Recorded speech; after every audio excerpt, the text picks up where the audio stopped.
আসসালামু আলাইকুম। আপনারা সবাই কেমন আছেন? আলহামদুলিল্লাহ আমরা ভালো আছি। আজকে একটু ভিন্ন ধরনের চিকেন রান্না করে দেখাবো আপনাদের। দেখেন এই যে চিকেনটা আমি কেটে ধুয়ে একবার পরিষ্কার করে নিছি, আর এখানে আমি যে লবণ দিয়ে মাখায় রাখবো।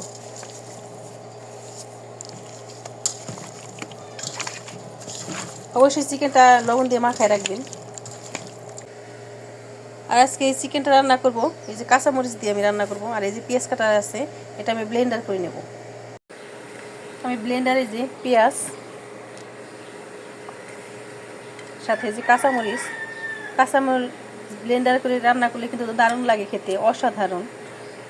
দেখেন এই যে ঝালটা যে যেরকম খান ওরকম দিবেন। আমরা ঝাল একটু পরিমাণে মোটামুটি খাই। ঝাল আমি এটা দিয়ে ব্লেন্ডার করে নেব। দেখেন এই যে পেঁয়াজ মরিচ আমি দিয়ে দিছি, এখানে কিন্তু পানি ব্যবহার করব না। আর এই যে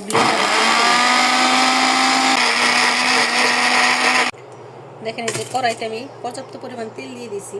আর এখানে দিয়ে দেবো আমি যে এলাচ, দারচিনি, তেজপাতা। আর এটা খেতে কিন্তু অসাধারণ লাগে। আর সাথে একটু আস্ত জিরাও দিয়ে দিব।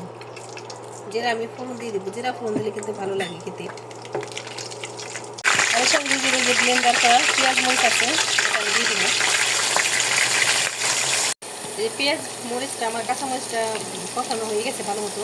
এখন এখানে আদা রসুন পেস্ট দিয়ে দেবো 1 চা চামচ আদা পেস্ট আর রসুন পেস্ট দিয়ে দেবো। আর এরকম কিন্তু খেতে ভালো লাগে, এরকম করে ট্রাই করে দেখবেন। এখন এটাও আমি যে ভালো মতো কষাই নেব। এটা কিন্তু পরোটা দিয়ে তারপর খিচুড়ি দিয়ে খেতে ভালো লাগে। আপনারা এরকম করে খেতে পারেন লুচি দিয়ে। দেখেন যে ভালো মতো একটু কষাই নেব। ভালো মতো কষানো শেষ, এই যে চিকেনটা আমি দিয়ে দেবো। এখন এরকম করে একবার হলে খেয়ে দেখবেন, চিকেনটা কিন্তু খেতে ভালো লাগে, অসাধারণ লাগে খেতে। পুরোটা দিয়ে দিচ্ছি। আর আমি একটু লবণ দেওয়া ছিল, লবণটা আগেই দিব না। সেখানে ভালো মতো একদম কষাই নেবো পানি ছাড়া। এখানে কিন্তু একটু পানি ব্যবহার করিনি আমি, আর পানি ব্যবহার করবো না। মাংস থেকে কিন্তু পানি ছেড়ে দিবি।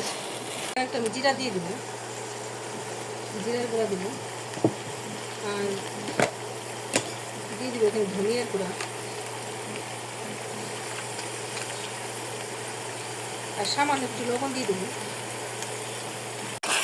সব মশলা দিয়ে দিচ্ছি। এখন আবারও ভালো মতো একটু কষাই নেব ভালো মতো। আর এখানে দিয়ে দেবো একটু বিরিয়ানি মশলা হালকা। চিকেন রান্না করলে একবার খেলে বারবার খেতে মনে যাবে।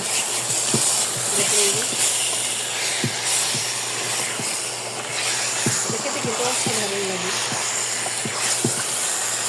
এখানে হলুদ করবে না, সব কিছুতে হলুদ করবে না।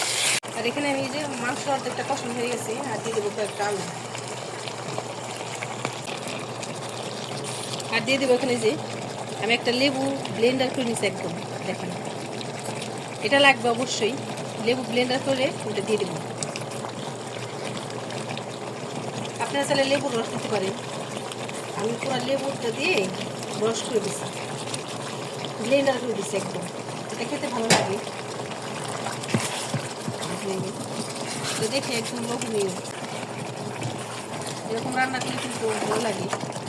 সবসময় এক ধরনের রান্না খেতে খেতে ভালো লাগে না। দেখেন আমার রান্নাটা প্রায় শেষ, আর তেল উঠে গেছে পুরা। দেখেন অনেকক্ষণ ভালো মতো কষাই নিচ্ছি। আর এই যে নামানোর আগে একটু গরম মশলা গুঁড়া দিয়ে দেবেন, খেতে ভালো লাগবে। আর গরম মশলা জিরার গুঁড়া মিলানো মিক্সড। দেখেন তেল উঠে গেছে। এটা কিন্তু তেল উঠার পরে নামিয়ে নেব।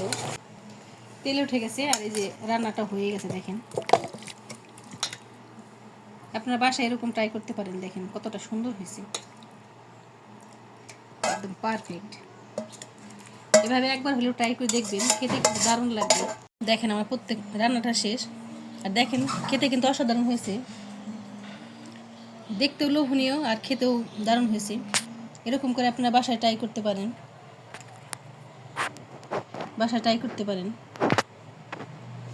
দেখেন এটা কিন্তু রুটি দিয়ে খাওয়া যাবে, লুচি দিয়ে খাওয়া যাবে, পোলাও যেটা দিয়ে খেতে চান খেতে পারেন। দেখেন অসাধারণ রান্না হয়েছে। আপনার বাসায় একবার হলেও ট্রাই করবেন। আর আমাদের ভিডিওটি ভালো লাগলে একটু লাইক এবং শেয়ার করে দিবেন। আপনারা ভালো থাকবেন, সুস্থ থাকবেন। আল্লাহ হাফেজ।